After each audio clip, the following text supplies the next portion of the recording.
Glória a Deus, graça e paz, Igreja do Avivamento. Boa noite a todos. Sejam todos bem-vindos. Como disse o pastor Gel, deixa eu puxar só um pouquinho aqui. Aí. Vocês estão bem, irmãos? Todos felizes? Por que estamos tímidos? Hoje está um silêncio, está uma calmaria. O dia está um pouquinho mais fresco, são 8h27. Eu prometo não me estender, então abra sua Bíblia comigo no Evangelho de Mateus, capítulo de número 16, verso de número 13.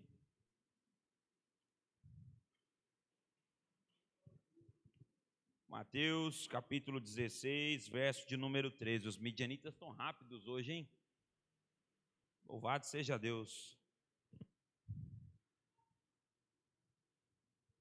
Pastor Felipe não está presente hoje, quero deixar um beijo para eles. Eu não sei se está tendo live, mas se ele for assistir depois, pois o Senhor me chama para um discipulado e corrige as minhas heresias.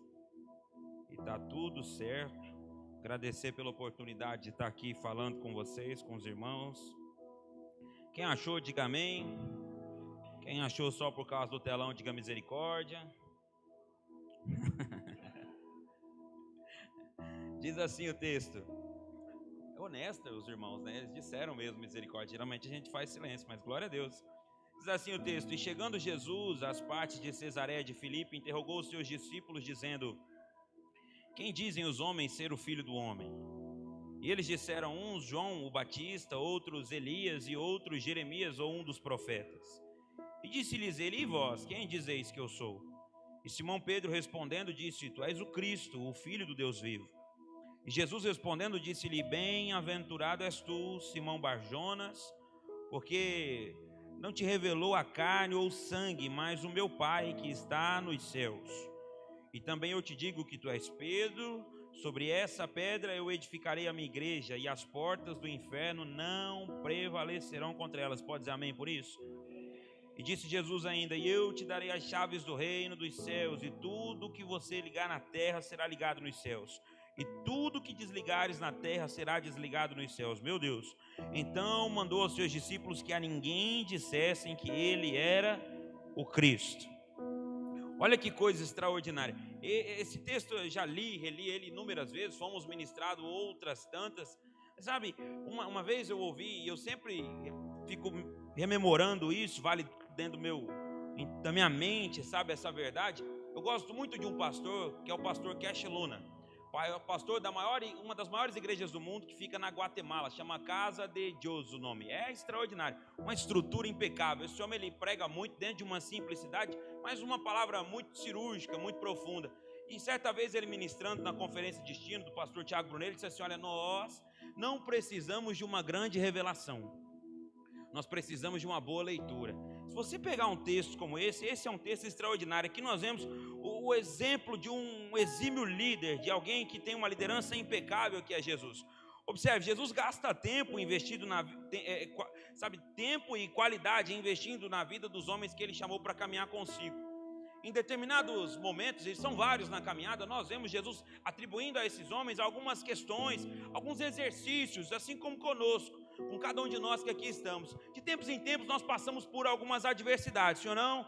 Algumas provas, alguns questionamentos da parte de Deus. Alguns de nós aqui que recebemos do Senhor até algumas perguntas, e eu tenho mais medo das perguntas de Deus do que das respostas, porque a resposta de Deus é uma verdade absoluta. Agora, a resposta que nasce do nosso coração para com Deus nem sempre é uma verdade. Na maioria das vezes nós somos tendenciosos a mentir para o Senhor, ou a omitir algumas coisas. Então Jesus aplica a esses homens no decorrer nessa caminhada, chegando a esse lugar chamado Cesareia de Filipe, um lugar onde havia vários ídolos, são portas, são estátuas ali, e acredito eu, não está escrito aqui, isso é uma percepção minha, ou algo que é fruto da minha imaginação, nasce uma preocupação no coração do Senhor. Quando Jesus observa o território de idolatria que ele está, eu imagino que ele pensa: vou aferir a saúde do coração dos homens que estão caminhando comigo.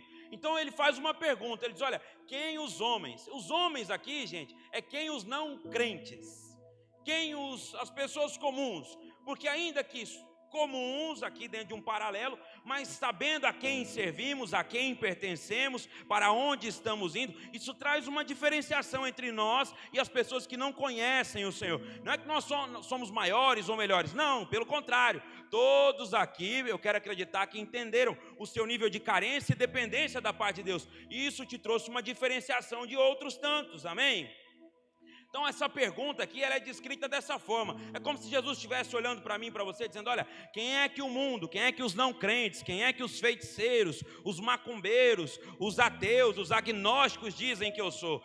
E há algumas coisas dentro do texto, como por exemplo, dentro do comportamento dos discípulos, que requer de nós um pouquinho de atenção. Primeiro, observa que esses homens, eles estão caminhando com Jesus, estão recebendo de Jesus um investimento intelectual. Jesus está ensinando diversas coisas a eles, e na maioria delas, se não em todas elas, coisas que trazem uma conotação sim para o mundo físico, mas que tem um valor que nesse mundo não há nada que possa se comparar. Jesus ensina a eles acerca da eternidade, acerca de valores inegociáveis. Preste atenção, dá uma cutucadinha no irmão que está do seu lado aí. Eu vou descer, que daí descendo eu me empolgo, eu fico mais pentecostal, eu grito mais, e aí você não dorme, não cochila. Eu sei que você está cansado, eu vou te ajudar aqui. Aleluia, você pode dizer aleluia comigo? Eu vou fazer igual meu pastor aqui hoje. Eu não sou ele não, eu nem tento ser, graças a Deus. Mas hoje eu vou fingir que eu sou Paulo Torres. Eu vou começar a dar uns berros aqui e você vai ter que gritar junto comigo. Ixi, esse silêncio da morte. Mas observa só, vamos voltar para a palavra aqui, porque daqui a pouquinho você quer ir embora jantar. E eu estou crendo que o Sullivan vai pagar minha janta, aleluia. Jesus faz a eles uma pergunta, no mínimo constrangedor. Observa o cenário. Você, se coloca você, né, no meio dos 12 aqui. Não é mais Pedro, não é mais João, Tiago, é o Paulo e é você. Nós aqui juntos, andando com o Senhor, recebendo dele um investimento. Que investimento é esse? É o investimento no nosso homem interior. É onde o diabo não é capaz de nos roubar. É no Espírito, cuja palavra diz que está pronto. Olha para quem está do seu lado e fala para ele: já para com essas desculpas suas. O que você precisa está pronto. Fala para ele. Isso. Vamos começar a pregar, vamos começar a se soltar aqui. Anula as suas desculpas. Seu espírito está pronto. Amém? Glória a Deus. Então, caminhando com o Senhor, nós recebemos dele investimento. Jesus tem a preocupação de ensinar acerca de dinheiro. Jesus tem a preocupação de ensinar acerca de relacionamentos, de amizade. Jesus tem a preocupação de ensinar acerca de basicamente tudo. E tudo isso se voltando ao Pai, a um valor inestimável, a uma eternidade. Tudo isso no intuito de nos lapidar, para que a gente possa estar com Ele no céu. Porque eu não sei se você esqueceu, o nosso objetivo não é ter sucesso na terra. É saber que se com Ele padecemos, diz a palavra. O padecer é certo. É quase que impossível ter sucesso em tudo nessa vida. Em algum momento você vai padecer, isso é certo. Mas o texto coloca uma vírgula e diz: se com Ele padecemos, vírgula, com Ele também seremos glorificados. Você pode dizer glória a Deus por isso? É para isso que nós estamos aqui, é para isso que a gente se reúne, é para que juntos, como um só corpo, sejamos bem ajustados, para que daqui a pouco, e não vai demorar, diz a palavra, Ele volte e nos leve com Ele para uma eternidade de glória. Então, se você é crente e tem medo de morrer, você tem que rever teu cristianismo. E agora, Jesus diz a eles assim: o que é que eles estão dizendo? E a resposta vem muito rápida. Isso é um comportamento comum conosco, comigo, com você. Quantas vezes nós caminhamos com o Senhor, mas paralelo a tudo quanto Deus está nos afirmando, os nossos ouvidos são teimosos em ouvir o que o mundo está declarando também. Aí gera uma ambiguidade. Uma hora nós acreditamos que Ele é o Deus Todo-Poderoso, outra hora nós o confundimos com desculpa a expressão, mas um miserável profeta. Como tantos outros que, por mais que tinham uma porção do Espírito de Deus, eram homens propensos a falhar, a errar, a sucumbir aos desejos da sua carne também. Como nós aqui, não há ninguém que se compare a Ele. Aí nós confundimos, nós entramos em um caminho ambíguo. Uma hora nós temos a plena convicção de que Ele é o Deus da nossa vida. E rapidamente o mundo deturpa isso. E aí nós somos cegos, somos cegados e algumas coisas são ofuscadas de nós, e aí aquilo que tinha uma estima e um valor para nós, que não se pode comparar com qualquer outra coisa, começa a decair. Nós entramos em uma rota de confusão. Nós achamos que estar na igreja é benefício para o pastor que me vê ou para o Deus que tem a minha atenção e não nosso.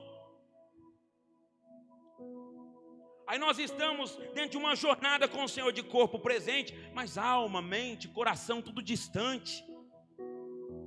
Olha que coisa terrível. Olha quanto que observar uma resposta tão rápida, de tão prontidão acerca do que o mundo está dizendo. É caótico isso. Olha para quem está do seu lado e fala assim: você sabe o que o mundo está dizendo acerca de Deus? Se ele responder para você muito rápido, você põe a mão na cabeça dele e repreende. É possível. Aí, terminada a pergunta, diz: ok, já entendi a quem eles estão ouvindo também. Se vocês sabem quem o mundo diz que eu sou, e vocês, quem eu sou para vocês? Alguém que tem uma revelação do Senhor, olha para ele e diz: tu és o Cristo, o Filho do Deus vivo. Percebe que até esse exato momento da jornada, esses homens andavam com Jesus, comiam com Jesus, dormiam com Jesus, cultuavam a Deus com Jesus. O sábado, o Shabat, era respeitado por Jesus. Claro que não impedia de realizar milagres, mas sim. No entanto, com um conhecimento mínimo acerca de quem de fato Deus era. Percebe que a nossa assiduidade na igreja não diz grande coisa? Eu não estou te dizendo que a gente pode faltar culto. Só estou te dizendo que vir para cá tem que ter um outro sentido para a nossa vida. Isso aqui não é uma empresa, você não precisa vir bater ponto, você está liberado disso. Jesus é o nosso noivo. Ele é o noivo. No pré-encontro nós aprendemos que Adão nos é dado por pai, porque pai ninguém escolhe, você não escolheu o teu pai. Mas noivo, a senhora que está aqui casada, escolheu. Se hoje a senhora entende que escolheu bem ou não escolheu tão bem assim, o problema é da senhora, vai ter que morrer para divorciar. Mas do contrário, é isso aí mesmo, Laís, que Deus te deu, se contente. Manu também, hoje ela não está aqui, está ruim lá em casa. Mas olha só, Jesus é nosso, ele tem que ser a nossa escolha. Ele diz: olha, tu és o Cristo. Aí nasce uma revelação. Da resposta de Jesus vem uma afirmação de identidade, como nós somos ministrados pelo pastor Harry no domingo. Precisamos saber quem somos. Da boca de Jesus nasce o desatar de uma unção. Olha só, Pedro, eu vou estabelecer a minha igreja. O que ela ligar na terra será ligado no céu. Meu Deus do céu, a gente vive o que quer, irmão. Não está do jeito que você queria? O que é que você está ligando no céu e na terra? Com a tua boca, o que é que você liga? Uma vitória, uma libertação, uma cura, uma transformação? Ou com a sua murmuração você fica ligando mais problema um atrás do outro? Percebe? E aí, em outro determinado momento, e aqui que eu gostaria de falar com você rapidamente, nós percebemos agora então que Jesus se apresenta, é revelado como Cristo. E dentre tantas coisas das quais nós poderíamos dizer que Ele é, como o Deus que não perde batalhas, o Deus que é todo poderoso, o Jesus que é amigo, porque Ele nos chama para ser seu amigo, eu gostaria de falar com você. Eu queria que você abrisse aí mais uma vez a sua Bíblia comigo. Vamos lá, Evangelho de João, capítulo é o de número 10, o verso é o de número 14. Abra aí, Evangelho de João, capítulo 10, verso de número 14.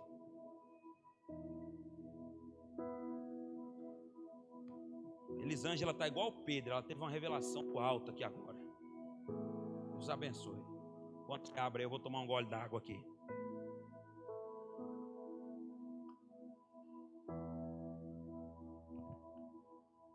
João 10, 14 diz assim: eu sou o bom pastor, e conheço as minhas ovelhas, e das minhas sou conhecido. Assim como o Pai me conhece a mim, também eu conheço o Pai, e dou a minha vida pelas ovelhas. Ainda tenho outras ovelhas, disse Jesus, que não são deste aprisco. Também me convém agregar estas, e elas ouvirão a minha voz, e haverá um rebanho e um pastor. Dentre tantas coisas que nós podemos afirmar acerca de que Jesus é, essa é uma alta afirmação. Jesus agora não está falando acerca do Pai, e não está falando acerca de mim e de você. Não se trata mais disso, é uma alta afirmação. Jesus se apresenta e diz: olha, eu sou. Como outrora ele disse também no capítulo 14 de João, ele diz: olha, eu sou o caminho, a verdade e a vida. Nesse texto ele se apresenta dizendo: eu sou o bom. A gente sabe que pastor existe, mas nem todo pastor é bom. Graças a Deus que nós temos bons pastores nessa casa, amém? Bíblia diz que é Deus quem nos dá os nossos pastores. Mas Jesus está em um outro patamar. Isso é incomparável. Ele diz, olha, eu sou o bom pastor. Ele diz, o bom pastor conhece as suas ovelhas. Então olha para quem está do seu lado aí, para a gente não perder o costume, e fala para ele, Jesus te conhece. Ah, irmão, essa afirmação, ela pode ser corriqueira do ambiente de culto e do rito da nossa religião. No entanto, nos cabe fazer um exercício na nossa mente, no nosso coração. A gente não pode lidar com isso de maneira comum. Jesus nos conhece. Então, por favor, não tente maquiar quem você é para Jesus. Ele diz, olha, eu sou o bom pastor, eu conheço as minhas ovelhas. Ele diz, das minhas ovelhas eu sou conhecido. Isso é extraordinário. A vontade do bom pastor Jesus é ser conhecido pelas suas ovelhas, amém? Nós precisamos disso, então vamos lá. Algumas características das ovelhas. Primeiro, em primeiro lugar, as ovelhas são animais dóceis e obedientes. Olha para quem está do seu lado, vê se tem cara de ovelha essa pessoa aí. Vê se ela tem cara de obediente. Por que você deu risada quando você olhou para a cara da ovelha? Aí diz assim, olha, que também algumas ovelhas são muito ingênuas e se distraem rápido. Tem ovelha dócil, tem ovelha obediente, tem ovelha ingênua e tem ovelha distraída. Olha para quem está do seu lado e fala assim, eu espero que você seja obediente, viu? Isso, ajuda eu a pregar isso, senão eu vou esticar o chiclete aqui. O pastor deve sempre estar prestando atenção a todas elas, pois é muito comum elas se perderem do grupo por uma distração qualquer. Meu irmão, isso aqui é uma característica de uma ovelha, mas posso trazer para o nosso contexto de vida, você não vai se sentir ofendido? Ah, hoje o Paulo me comparou com um bicho na pregação. Não, uma ovelha, a palavra diz que nós somos a ovelha, nós fazemos parte desse aprisco, sim ou não? Como ovelha, como é que está a tua obediência? Como ovelha, como é que está a tua percepção acerca da sua vida? Acerca dos ambientes que você tem frequentado? Como é que está a tua percepção acerca do rebanho que você faz parte? Ou será que você está distraindo, tomando uma rota só sua? Ou será que você está igual um fariseu? Você sabe qual era o problema do fariseu? Todo fariseu pensa que a teologia dele é melhor que a dos outros. Ele não escuta ninguém. Sabe qual que é o problema do fariseu? Você sobe, você abre o texto que você quer usar para pregar a mensagem, ele já prega para ele a mensagem todinha, te ignora a mensagem inteira e vai embora. E fala que você que é ruim. Ele nem escutou. Ele tentou adivinhar tudo que você ia falar e foi embora. Pelo amor de Deus. Então, ovelhas são animais medrosos. Sabe, se não sentirem o cheiro, não verem, não ouvir o pastor, elas ficam assustadas e correm sem rumo. Olha para mim, como ovelha, e se conhecendo, dentro dessas características, isso pode ser aplicado à nossa vida, sim ou não? É possível. Você está num dia aqui hoje de quarta-feira, como é que foi tua quarta-feira? Tem gente que veio para a igreja, mas passou o dia todo distraído, não conversou com o bom pastor, não agradeceu, não pediu. Tem gente que diz assim, virou moda na rede social, as pessoas elas colocam assim, hoje eu não quero pedir, eu só quero agradecer. Mas foi Jesus que disse, pedir está liberado, irmão, não é pecado não, pedir e dar-se-vos. Se você não pede, não ganha, pode pedir, não tem problema. A gente quer ser mais crente que Deus, se distrai com coisas banais, com coisas fúteis, se perde, toma uma rota para si, né? Aqui ele fala que a ovelha é dócil, mas tem ovelha que é arrogante. Sabe, são animais medrosos, se não sentirem o cheiro, não verem, não ouvirem, e a gente acha que pode viver sem orar, a gente acha que pode viver sem ter comunhão com a palavra, a gente acha que pode viver longe dos olhos do Senhor, a gente acha que pode viver do jeito que quer. Não pode, irmão, isso é engano. Ô ovelha ingênua, é porque aparentemente está tudo bem. Deixa eu te dizer uma coisa, o diabo não trabalha só com tiro não, meu irmão, não é só com bomba, no silêncio também.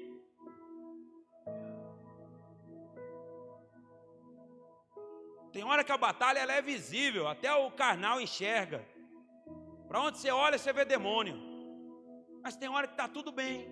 E a gente vai se perdendo em meio ao fato de todas as coisas estarem caminhando bem. O aparente sucesso não quer dizer que Deus está presente na circunstância. Como a tribulação também não quer dizer que Deus se ausentou. O barco que passou por tempestade tinha Jesus lá dentro. E existem festas que Jesus não está participando. Então uma coisa não tem a ver com a outra. O evangelho não diz respeito a uma ótica natural, não é como o mundo percebe. Logo, se alguém está prosperando ou se está enriquecendo, é porque teve uma boa ideia e conseguiu executar um bom trabalho. Nem sempre. Às vezes está só lavando dinheiro. Logo, se alguém está passando por alguma dificuldade, é preguiçoso, ou não tem talento, ou não tem competência, ou pecou. Nem sempre. Não há uma lógica racional para todas as coisas. Nós somos seres espirituais, nós não somos carnais. Amém, igreja? A ovelha conhece o cheiro do pastor, ela conhece a voz. A ovelha vive infestada de mosca, que não deixa se alimentar direito. E como não conseguem se livrar dos insetos, elas correm sem direção. Geralmente acabam assustando outras ovelhas que as seguem, correndo o risco de saírem do aprisco e serem mortas pelos lobos. Para resolver isso, o pastor joga óleo sobre a sua cabeça para evitar esse problema. Olha para quem está do seu lado, olha para ele com cara de profeta e fala assim: ó, eu profetizo. Fala para ele que o bom pastor vai encharcar você de óleo hoje. Amém, irmão? Vou caminhar para o final aqui. Olha só, há pelo menos 3 inimigos que todo pastor, ou no caso, que o nosso bom pastor enfrenta para defender as suas ovelhas. Primeiro, o lobo. Vamos lá, ó, rapidinho. O lobo anda em alcateia, ele nunca está só. Ele tem uma estratégia para destruir todo o rebanho. Olha para quem está do seu lado e fala assim: não é com você não. Fala para ele, vamos, me ajuda, diga: não é só com você não, fala. Diga: é comigo também. Olha, você não vai encontrar um lobo pegando uma ovelha, matando e dividindo uma ovelha entre a alcateia. O objetivo dele é destruir o rebanho inteiro.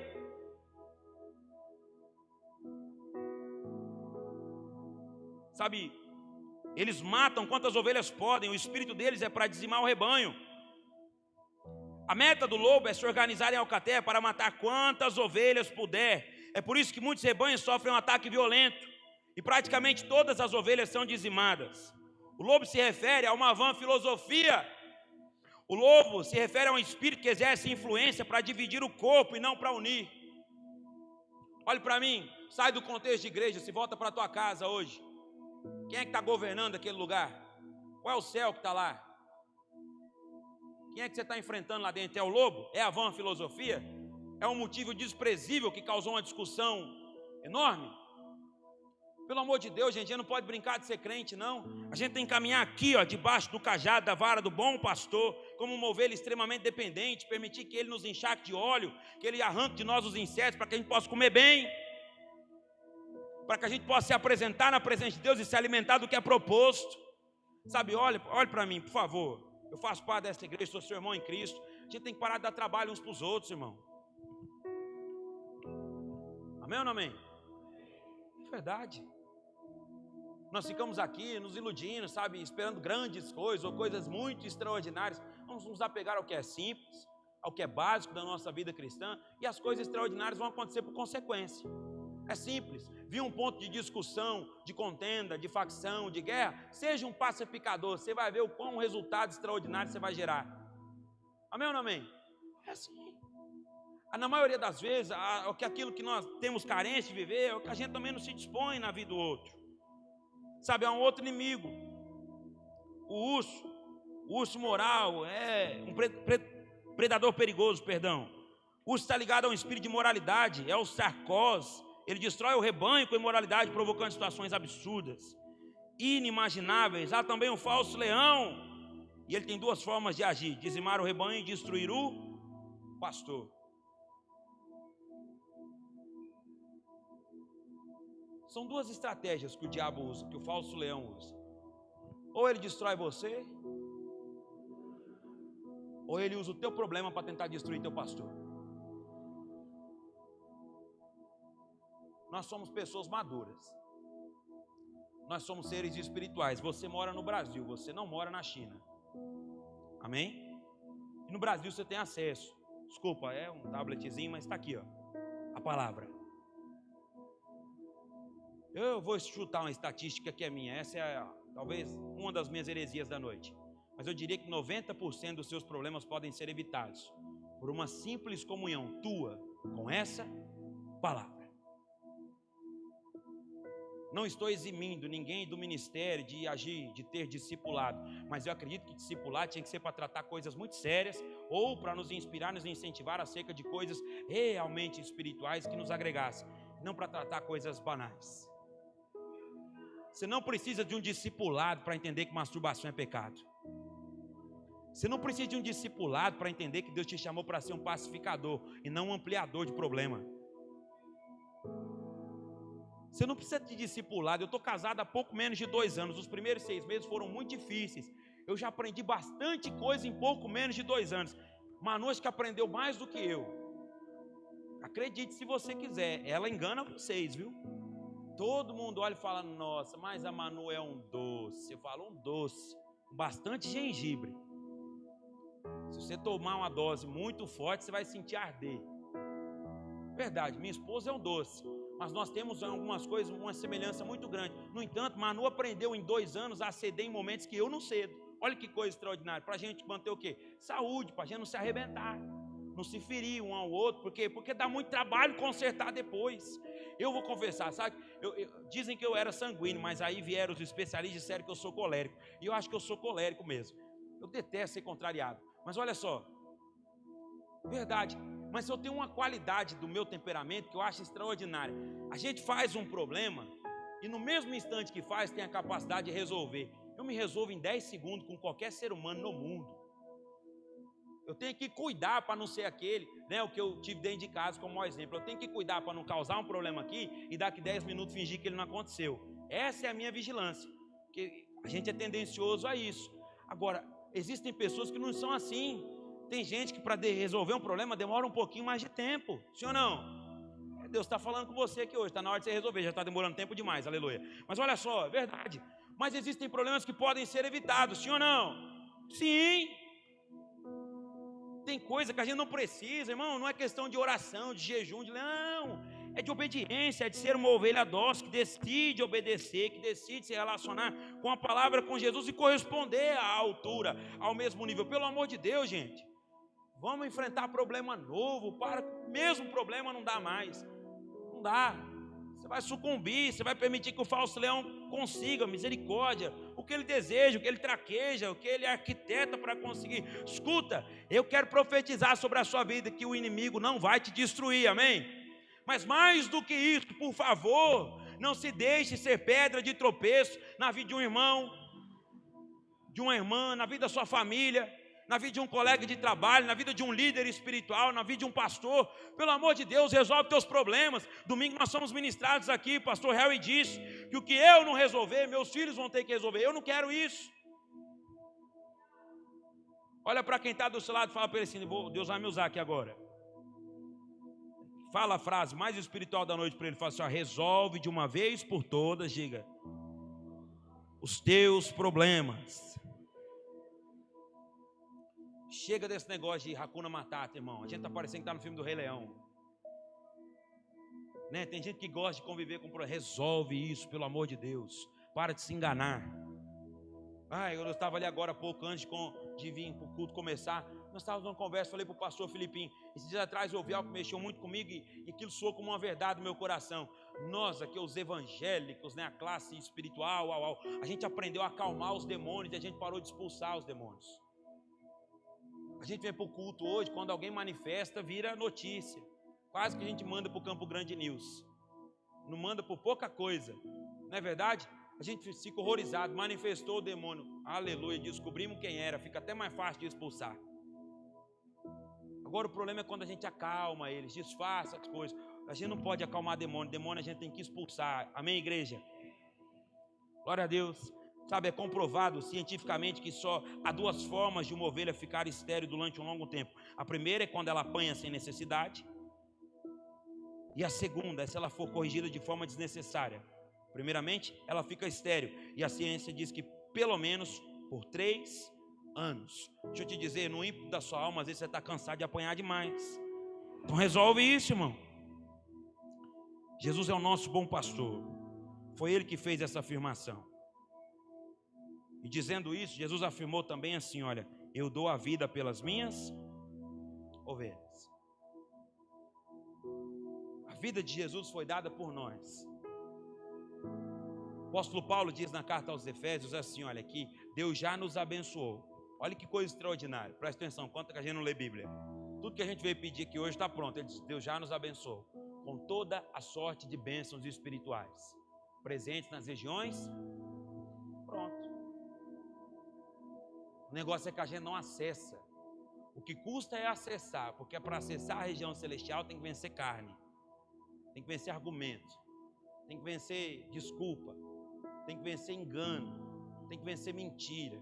Eu podia vir aqui falar qualquer coisa com você, mas essa palavra mexeu comigo. Pensa em alguém que está doido para corresponder a Jesus. Eu preciso ser mais, eu quero ser mais igreja. Estou junto com você que hoje a palavra ela corta para os dois lados, não escapa ninguém, é para lá e para cá. Eu preciso obedecer mais também. Eu preciso ser mais dócil como uma ovelha também. Eu preciso me entender, me colocar no meu lugar de insignificância, entender o nível de dependência que eu tenho, assim como você também. Sabe, eu preciso resolver meus problemas também. Eu preciso, a gente precisa disso. Sabe, nós não podemos ser uma igreja egoísta, pessoas egoístas. Não. Nossa vida não para aqui, não para na gente, não tem a ver conosco, não tem a ver com as nossas ambições naturais aqui, não. Não é sobre isso, é sobre o que Deus quer fazer conosco. Nós temos um propósito de vida, amém, igreja? E esse propósito precisa tomar evidência na nossa vida. A gente não pode ser bobo, tolo, de resumir a nossa vida é isso aqui. Eu tenho 28 anos, eu não sei mais quantos anos eu tenho pela frente. Estou quase chegando nos 30, misericórdia. Eu cheguei aqui, eu tinha 15, 14 para 15, passou muito rápido. As coisas estão passando, os dias estão acelerados, está tudo curto. A gente tomado por uma correria, tem tempo para isso, não tem tempo para aquilo. E esses dias eu ouvi o pastor Mateus dizer assim, olha, que a gente se engana porque acha que vai ter tempo para tudo. Mas Eclesiastes Salomão é claro, dizendo que só tem tempo para propósito, que é determinado debaixo do céu. Não tem tempo para tudo. Não tem tempo mais para ficar postergando decisões, postergando escolhas, procrastinando. Daqui a pouco eu resolvo. Tem coisa que dá para a gente barganhar. Você pode mudar o dia da tua faxina, minha irmã, meu irmão, não tem problema. Você pode mudar o dia da tua faxina. Só que esse dia, essa quarta-feira, você não pode mudar. A porção de Deus para você aqui, quem escolheu não foi você nem eu, foi o Senhor.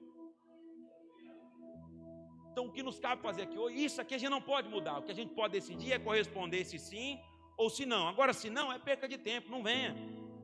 Fique em casa, dê descanso ao teu corpo físico. Agora se você veio, permita que a sua alma descanse no Senhor.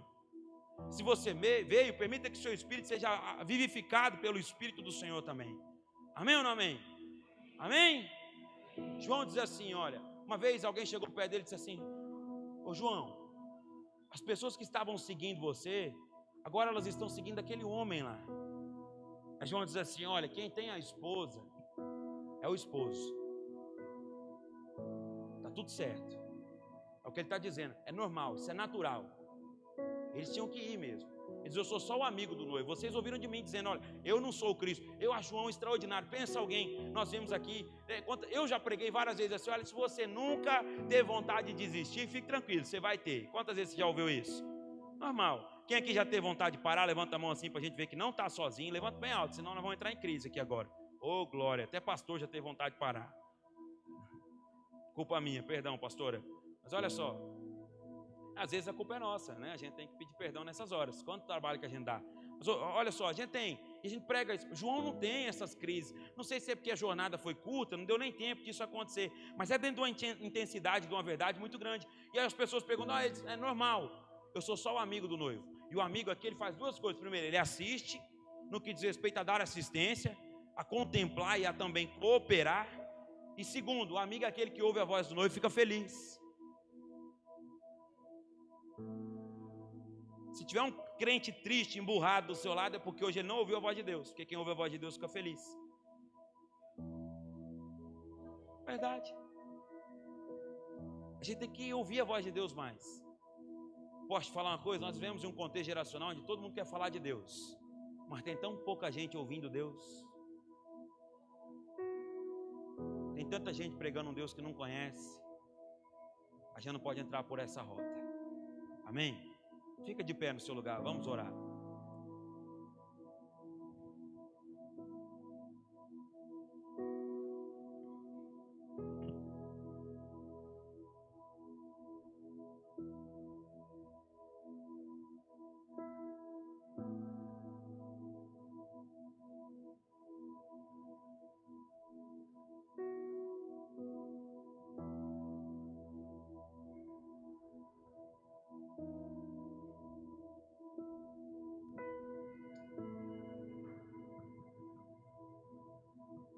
Deus é muito bom. Ele cuida de nós. Bom pastor te conhece. sabe como você chegou, sabe o cuidado que você precisa, Deus sabe a provisão do que você precisa, Deus sabe tudo, Deus sabe de todas as coisas. Tudo, irmão, tudo. Sem que saísse uma palavra da nossa boca, o Senhor já sabia de todas as coisas. Deus é exímio cuidador, Deus é zeloso. Sabe, Deus cuida da gente nos mínimos detalhes. Você acabou de ouvir o pastor Gel testemunhar que teve vontade de comer. Olha que coisa simples. Não é ter fome, é ter vontade. Deus honra a fome, Deus honra a necessidade. Deus se manifesta na vida de pessoas carentes e que têm necessidade. Mas também Deus cumpre vontade de servo. E não porque ele está preso a alguma coisa, não, mas porque ele quer e ele pode. Olha para quem está perto de você, diga, se Deus quiser, ele pode cumprir a vontade do teu coração aqui hoje. Fala para essa pessoa que está do seu lado. Agora, será que se Deus fizer isso, você se aproxima, você se afasta? Será que você entra debaixo, se sustém debaixo dessa vara, desse cajado? Ou será que a gente toma uma rota que Deus não tem para a nossa vida? Ou será que daí a gente vai permitir que os bichinhos se assentem, tampe o nosso olfato, roube a nossa visão, tire Jesus do centro da nossa vida? Não é, qual que é a questão aqui hoje? A questão aqui é uma só. Como bom pastor, Jesus quer nos ajudar, porque é só Ele que pode. Tem guerra que é só com Ele, irmão. Desculpe, hoje nós temos a pastora Dai, que está aqui atendendo, psicóloga. Eu acredito, eu respeito, mas tem coisas que não tem tratamento, sabe, natural, não tem conversa, não tem diálogo com o homem, com ser natural nenhum que resolva. Tem coisas que é só um toque do Senhor. Tem coisa que é só a mão de Deus, tem coisa que é só Deus intervindo, tem coisa que é só a voz de Deus ecoando, bradando, falando, tem coisa que é só assim, e é isso que Deus quer fazer. Agora olhe para mim, viver essa vontade de Deus é uma escolha. Se hoje você sair por essas portas da maneira que você entrou, eu quero deixar bem claro, isso não tem a ver com quem prega nessa casa, independente de ser eu ou qualquer outra pessoa. Me desculpe, mas a gente tem que se colocar no nosso lugar. Eu, como alguém que está aqui ministrando uma palavra, o meu trabalho é comunicar, e depois que acabar esse culto, fazer a semelhança do apóstolo Paulo, esmurrar o meu corpo para não ser reprovado no que eu disse. Mas você não me faz entrar em crise. Eu tenho a plena convicção de que tudo quanto você precisa viver no Senhor, e de que tudo quanto Deus quer fazer acontecer na sua vida, independe da minha pessoa. Eu sou insignificante, eu sou pequeno, a minha contribuição é mínima, eu sou miserável, eu não tenho como resolver uma pendenga sua, não tenho, irmão. É você e o Senhor. Então olhe para mim, deixa eu te esclarecer uma coisa. Não existe um profeta nessa casa sequer responsável pela tua vida, pelas tuas guerras ou pelas suas escolhas. É você mesmo. A proposta de Deus aqui é nos transformar. Nós estamos em 2025 e vale lembrar que estamos debaixo de uma palavra de vida e destino, que é um ano de transformação. Sim ou não? Sim ou não? Agora, há uma pergunta que ecoa aqui em todas as reuniões: queres ser transformado? A grande verdade é que às vezes nós estamos como o paralítico do tanque de Betesda. Você quer ser curado? Ah, mas não tem ninguém. Pare de responder para Deus perguntas que Ele nunca te fez. Pare de dar desculpas ao Senhor. O ano está terminando, você vai terminar ele de uma maneira extraordinariamente diferente, se você quiser. O Senhor está dizendo: eis que eu coloco diante de você hoje a bênção e a maldição. Mas como Ele é bom, Ele diz: escolhe, pois, a bênção. A escolha é sua. Feche os teus olhos, pega as suas mãos o mais alto que você puder, em sinal de rendição ao Senhor. A escolha é sua. A oração também. Fale com o Senhor. Ele é o teu bom pastor, Ele te conhece. Se apresente a Ele com verdade, com integridade. Tire as máscaras, tire o véu do teu coração com transparência diante do Senhor. Apresente a Ele as tuas causas, apresente a Ele as tuas batalhas, as suas guerras internas. Teu marido não sabe, tua esposa não sabe, teu pastor ainda não sabe, mas Ele viu, Ele sabe de todas as coisas, e Ele está aqui para te livrar. Ele é o bom pastor que cuida das tuas ovelhas. Ele está aqui para te encharcar com óleo, para te libertar, para te limpar, para arrancar os bichos da tua mente, para arrancar as coceiras dos teus ouvidos que tem te impedido de ouvir a sua voz, para limpar os teus olhos, para que você possa vê-lo, contemplá-lo, assisti-lo. Ele está aqui para te fazer triunfar sobre as suas batalhas. Ele cuida, meu irmão, Ele cuida de você. Deixa Deus cuidar de você.